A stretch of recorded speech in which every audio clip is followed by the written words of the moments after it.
বন্ধুরা, ভারতের রাজধানী দিল্লির এক 5 স্টার রেস্টুরেন্টে ফুটন্ত গরম পানিতে ঢেঁড়স দিয়ে এমন একটি রেসিপি তৈরি করা হয় যেটি খাবার জন্য মানুষ দূর দূরান্ত থেকে ভিড় করে।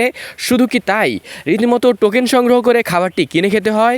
তাই তো প্রথমবার যখন এই খাবারের কথা আমি শুনি তখন ভাবি এই রেসিপিটি আমি আপনাদের সাথে শেয়ার করব। হ্যাঁ বন্ধুরা, খুবই সিম্পল একটি রেসিপি এবং এত জনপ্রিয় যেটি ছোট বড় ধনী গরিব সকলের অত্যন্ত প্রিয়।